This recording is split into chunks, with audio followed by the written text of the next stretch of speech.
이 새벽에 주의 전을 찾은 여러분께 하나님께서 큰 은혜를 주시기를 원합니다. 저희들 함께 봉독하실 하나님 말씀 요한복음 14장 26절 말씀입니다. 저와 여러분이 한 목소리로 함께 봉독하시겠습니다. 보혜사 곧 아버지께서 내 이름으로 보내실 성령 그가 너희에게 모든 것을 가르치고 내가 너희에게 말한 모든 것을 생각나게 하리라. 아멘. 오늘 이 말씀을 가지고 기억하게 하시는 하느님이라는 제목으로 이렇게 간증 설교를 해주실 분은 우리 정동숙 전도사님입니다. 그러면 저희 교회에서 바나바 사역을 하고 지금 7기 제자 훈련을 이렇게 도와주고 있습니다. 이 바나바 사역도 이렇게 전도사님이 맞으니까 새로운 세상이 되어서 이렇게 바나바 사역이 새로운 차원의 도전을 받게 되고요.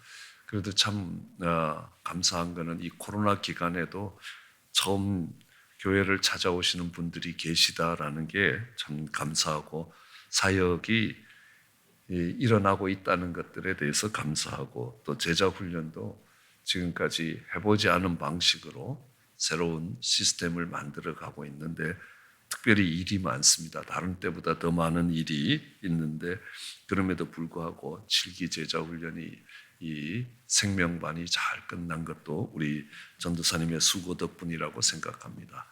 나오셔서 이렇게 간증 설교해 주실 때 할렐루야로 인사해 주시면 감사하겠습니다. 할렐루야. 감사합니다. 정동수 전사입니다. 교회 와서 처음으로 이렇게 간증을 하게 돼서 하나님께서 저에게 어떻게 행하셨는지 기억하게 하시는 하나님의 그 말씀의 주제로 제가 오늘 이 간증을 쓰면서 그동안 하나님께서 정말 나를 어떻게 하셨지 하는 편안한 마음으로 천천히 적어봤어요. 그래서 같이 은혜를 나누는 시간 되길 원합니다. 요한복음 14장 26절에 이 말씀으로 함께 하시는 하나님의 임재를 기억하며 저의 말씀을 나눕니다. 며칠 전 저는 남편과 함께 빅베에 올라갔습니다. 밑에는 흐릿한 날씨였는데 산의 정상으로 갈수록 청명한 하늘이 펼쳐지고 하얀 구름이 파도처럼 바람에 흩날리는 참 아름다운 날이었습니다. 우리는 예전에 너무나 자주 갔던 영성 훈련 장소였던 파인크레스트 산장에 가보았습니다. 산장 입구에 들어가면서 내 가슴은 쿵쿵쿵쿵 뛰었습니다. 내 영이, 내 육신이, 성령이 크게 역사하셨던 그 장소를 기억하고 내 눈에는 눈물이 주르륵 났습니다. 20여 년 전 이 산장에서 저는 영성 훈련을 통해서 주님을 처음 만났습니다. 불교 가정에서 자란 제가 하나님을 믿는다는 것은 기적이라고 생각했습니다.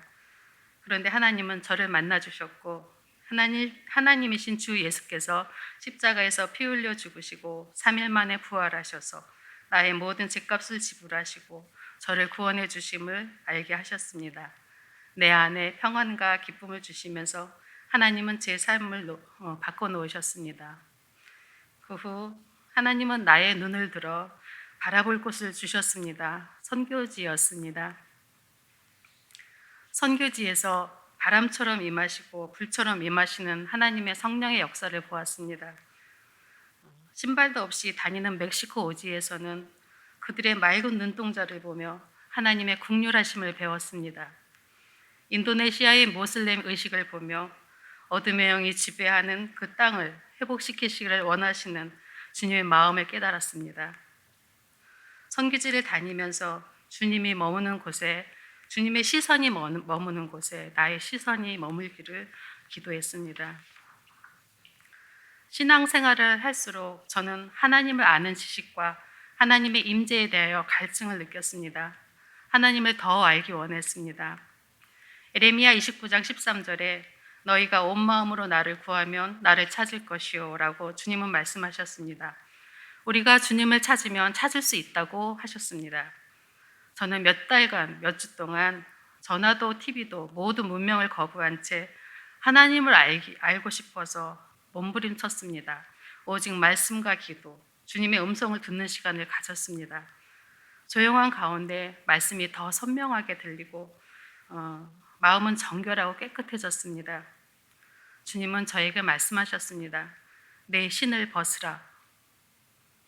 내가 선 곳은 거룩한 땅이니 내 발에서 신을 벗으라. 이 말씀은 나의 옛사람, 옛 모습을 벗으라. 옛 성품, 옛 습관을 벗어버려라. 겸손하라. 원죄의 흔적을 벗어버리고 깨끗하고 정결하게 주님 앞에 나오라는 하나님의 메시지였습니다.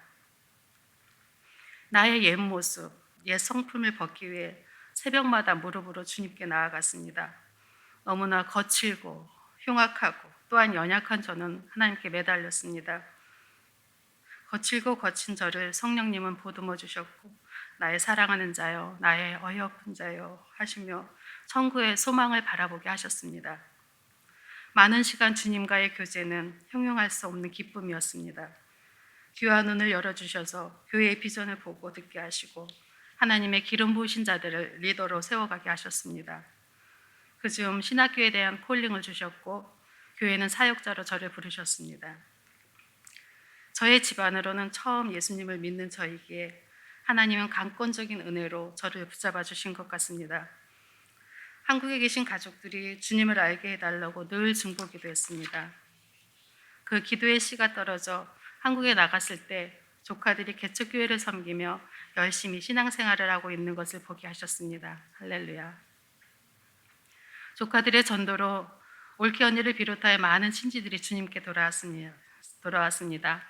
요한복음 12장 24절에 예수님께서는 한 알의 밀이 땅에 떨어져 죽을 때 열매를 맺을 것이라고 말씀하셨습니다. 강권적인 성령의 인도로 김씨 집안에 처음으로 예수님을 믿게 하시고 미국에 멀리까지 저를 보내셔서 하나님을 알게 하시고 또 우리 한국에 있는 그 친척들에게 주님을 전할 수 있도록 중보기도를 통하여서 전화의 그 신방을 통하여서 하나님은 역사를 하고 계셨습니다. 신학교와 교회 사역은 날아갈 듯한 기쁨이었습니다. 학우들과 스터디 그룹을 만들어서 열심히 공부하고 토론하고 기도하고 마치 여고생이 된 듯한 그런 아름다운 시간이었습니다. 교회 사역 또한 성령의 기름 부으심이 넘쳐 충만한 가운데 교회를 세워가고 성도들을 섬기는 일에 열정을 다하여 힘써 일했습니다. 그러나 나에게 너무 좋은 일들이 우리 가족에겐 아픔으로 다가왔습니다. 수년 동안 거의 매일 저녁마다 학교에 가야 했고 교회 사역으로 신방으로 나가야 됐기에 매일 저녁을 집을 비울 수밖에 없었기 때문에 가족은 늘 희생하고 있었습니다. 교회의 찬양 인도자로 섬기는 남편은 참 성실하고 고든 사람입니다. 토요일과 주일에는 교회를 충실히 섬겼고 평일에는 20여 년을 LA 다운타운을 나가서 비즈니스를 합니다. 새벽 5시에 출근하여 일하고 밤 7시 반, 7시, 8시에나 집에 돌아와서 쉬는 그런 쉴 틈 없는 이민 생활을 20년 넘게 하고 있었습니다.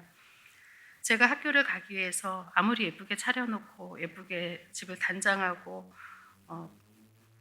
아내 없는, 엄마 없는 그런 티를 안 내려고 했지만 남편은 그 LA에서 퇴근 후 집에 와서 싸늘한 식은 음식을 혼자서 먹기엔 자신이 너무 초라했나 봅니다. 어느 순간 오랫동안 참아주고 기다려줬는데 늘 바쁜 아내는 사역에만 힘쓰니 남편은 점점 지쳐갔습니다. 어느 날 자기가 출애픽을 뜨고 1시간 이상 걸려서 집에 오는데 컴컴한 집에 불을 켜고 있을 거면 그냥 LA에서 방 하나를 얻는 게 낫겠다고 저에게 의논했습니다. 저는 정말 아찔했습니다. 하나님은 이 방법이 아닌데 나는 지금 어디로 가고 있는 거지? 또한 하나님이 처음 주셨던 마음은 많이 퇴색하여 갔고 저는 어쩌면 너무나 타성에 젖은 익숙해진 사역자로 바뀌어가고 있음을 문득 깨닫게 되었습니다. 하나님은 남편을 통해 저에게 멈춤이라는 카드를 보내주셨습니다. 그리고 기억하라 하나님의 말씀을 내밀어 주셨습니다. 창조주 하나님을 기억하라. 이스라엘 백성들은 혈통으로 이루어진 혈연 공동체가 아닙니다. 이스라엘은 하나님의 임재를 기억하는 기억 공동체, 언약 공동체입니다. 약속의 땅을 밟게 되는 미래를 준비하면서 가장 중요한 일은 여호와 하나님을 기억하는 것입니다. 하나님은 저에게도 습관화된 사역에서도 처음에 오셨던 성령님을 기억하라는 카드를 보내주셨습니다. 7년간 섬기던 교회 사역을 내려놓고 멈춤의 시간 동안에 창조주 하나님, 기도 가운데 임하셨던 성령님, 그동안 보여주셨던 환상과 비전, 그리고 이루어지고 있는 주님의 일들을 기억했습니다. 희미하게 변색되고 있는, 타협하고 있는 나의 영성을 회개하며 하나님보다 먼저 갔던 나의 자아로 인한 행동들, 나의 교만 등을 회개했습니다. 경솔한 행동들, 무심히 뱉은 단어로 인해 상처받은 이들에게 용서 기도를 드렸습니다. 그리고 또한 하나님과의 아름다웠던 그런 기도의 날들을 생각했습니다. 아름다운 교회를 만났습니다. 남편이 스스로의 안식년 때 1년간 섬기던 교회였습니다.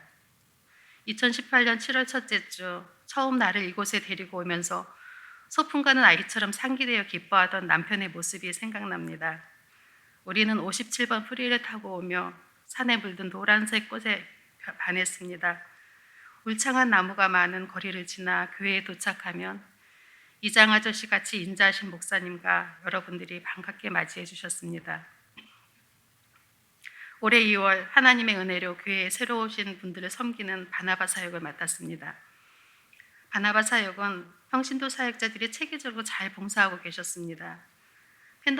팬데믹이 왔을 때에도 바나바 팀들은 상황에 맞게 성실히 헌신하셨고 교회의 리더들로 잘 세워져 갔습니다.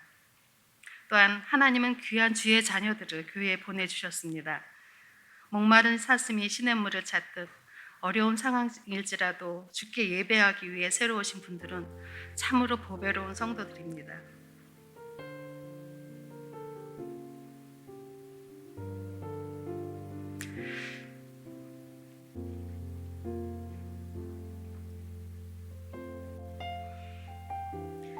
교회 시민권자가 되는 BCC를 유튜브 동영상으로 하였습니다. 진행하면서 참 신기했습니다. 잘 하실 수 있을까 하는 마음이 들었었는데 새 가족들은 너무나 잘 따라오셨고 헌신하는 팀장도 열심히 하고 우리는 정말 준비된 팀처럼 정말 신나게 섬겼습니다. 서로 합력하여 선을 이뤄가는 일은 언제나 즐거움이요 기쁨입니다. 제자분을 섬기면서 은혜가 참 많았습니다. 제자반 오기는 2년여간 긴 시간을 나고자 없이 해오고 있었습니다. 마지막 리더십반을 도우면서 열정적으로 강의하시는 목사님과 그에 발맞춰서 최선을 다하신 학생들의 모습이 참 아름다웠습니다. 하이브리드로 해서 교회에서 하실 분들은 교회에서, 그리고 줌으로 할 분들은 줌으로 강의를 들었습니다. 지금 환경은 모이지 못하고 교제하기 힘들지만 그럴지라도 할 수 있는 여건을 준비해가는 적응력과 행동에 교회 IT팀과 스태프들에게 박수를 보내고 싶습니다. 그리고 7기는 유튜브 동영상으로 믿음반으로부터 시작되었습니다. 유튜브로 하기에 좀 더 세심한 보살핌이 필요해서 조교를 5명으로 해서 5팀이 이루어졌습니다. 처음으로 하는 유튜브 강의라 우여곡절이 많았지만 치유반 등 은혜의 은혜를 더하고 있습니다. 보혜사 곧 아버지께서 내 이름으로 보내실 성령, 그가 너희에게 모든 것을 가르치고 내가 너희에게 말한 모든 것을 생각나게 하리라. 저는 멈춤의 시간을 통하여 불처럼 바람처럼 임하셨던 하나님을 기억했고 이곳 아름다운 교회에서는 깊은 성경의 말씀으로 하나님은 인도하고 계십니다. 여호와를 경외하는 자 누구냐? 그가 택할 길을 그에게 가르치리라. 소망의 하나님을 바라봅니다. 소망이란 확실히 일어날 일을 믿음으로 바라보는 것입니다. 그런데 기억이 없다면 어떻게 소망할 수 있겠습니까? 기억이 소망을 만들어내는 것입니다. 하나님을 기억할 때 우리는 미래를 소망할 수 있게 되는 것입니다. 소망의 주님은 오늘도 저에게 이렇게 말씀하십니다. 일어나라 빛을 발하라. 이는 내 빛이 이르렀고 여호와 영광이 내 위에 임하였음이라. 보라, 어두움이 땅을 덮을 것이며 캄캄함이 만민을 가리우려니와 오직 여호와께서 내 위에 임할 것이며 그 영광이 내 위에 나타나리니 열방은 내 빛으로 열왕은 비치는 내 광명으로 나아오리라. 아멘. 감사합니다.